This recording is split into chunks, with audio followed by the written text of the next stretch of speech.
on community-based research, and then talk specifically about one environmental media we haven't spoken about today, and that's soil. In a post-industrial city like Buffalo, a lot of brownfields and Superfund sites border residential areas. A lot of those residential areas were built as employee housing for those, and so the legacy of those sites create a lot of interesting challenges for the communities and their understanding of data. Next slide. So here are some sort of take-home messages that guide me, aside from legal rights to know, which these days aren't really clearly held up. I think the community has the right to actually understand and participate in decisions. I said this yesterday and it got a laugh, so I'll say it again. Scientific data should drive remediation decisions at least as much as political decisions. And it gets a laugh. Yeah. And of course we're all here because we believe the community can collect and control their own scientific data. Next slide.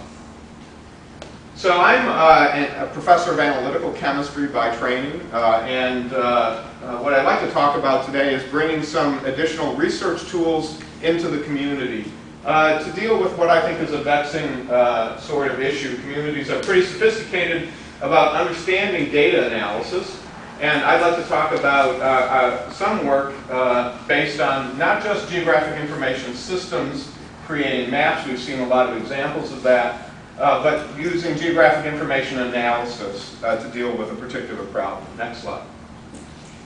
Next slide.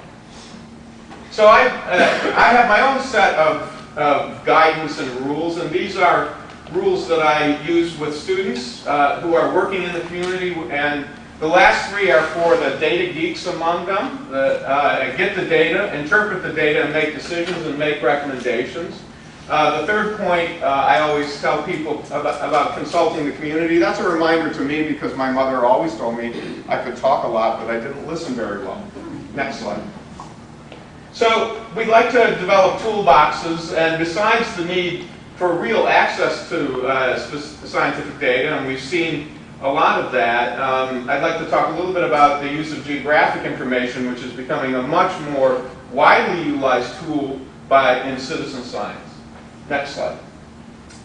So one example early on, about 10 years ago, was working with the community on a Superfund cleanup in a east side neighborhood in Buffalo, high poverty neighborhood, and where the community had an open field that had been a state Superfund site. It's now been cleaned up in collaboration with the community. It was a lead smelter from the 1920s to the 1970s when it was torn down.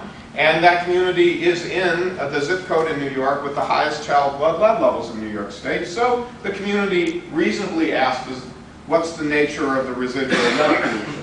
And there have been multiple studies, all in paper and on tables. And with the help of Julian Terrell, who works now in New York City as a student intern, we transformed that 4 linear feet of paper with all these reports into the next slide. So this is a GIS map plotting where the samples had been taken on the site, setting color codes for what the concentrations were, and helping guide the community to design sampling outside the fence line, to ask how much of the lead was in soil outside the fence line. This is, of course, 30 years after, 25 years after the site had been torn down. And I always like to point out this number because as a chemist I love these numbers, right? And you're always trying to explain to communities what a part per million means. Microgram per gram, right? But turn the lights out because the colors Yep. are not distinguishable. It's okay. Go ahead. Yeah. So this number, good, you can see it, is 95,100 parts per million. And I know you can do that conversion quickly in your